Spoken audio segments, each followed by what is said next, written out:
We all have our particular quirks and workplace hangups, and one of mine is that I don't like why questions.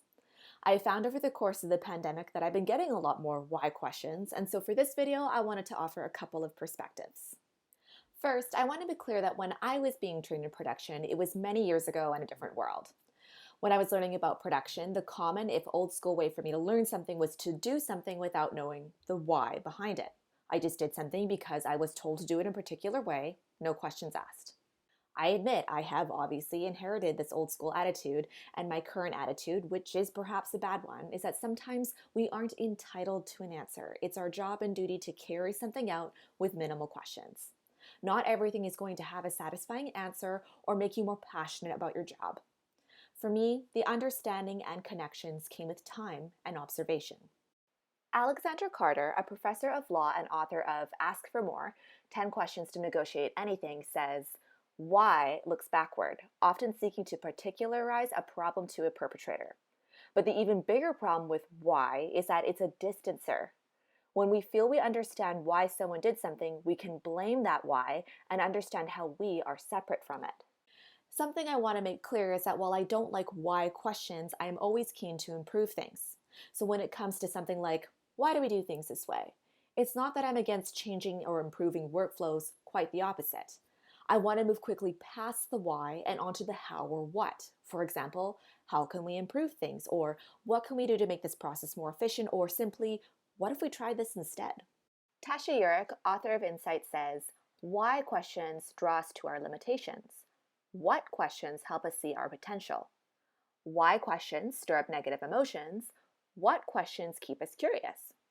Why questions wrap us up in our past? What questions help us create a better future? The other thing about why questions that I wanted to observe for this video is, of course, the pandemic. I think the pandemic, whether or not we work from home or in animation at all, has had an effect where all of us want to see our values more connected to our work. Given all the challenges and changes in the workplace and the labor market generally, people are being a lot more choosy. If there's any part of our work that impacts our safety, well-being, or takes away from our families or personal lives, which of course work often does impact all of these things, people want to know why it's worth it. Why are we doing things a certain way could easily translate to, is this the most efficient and effective way to do the task at hand? Think about it. If it means 20 minutes that adds to your stress or takes away time spent with your loved ones, questions about efficacy are bound to come up. Kim Scott builds on this particular use of why questions in her book, Radical Candor, specifically in the context of employee growth management. Scott says, to be successful at growth management, you need to find out what motivates each person on your team. Only when you get to know your direct reports well enough to know why they care about their work, what they hope to get out of their careers, and where they are in the present moment in time, can you put the right people in the right roles and assign the right projects to the right people.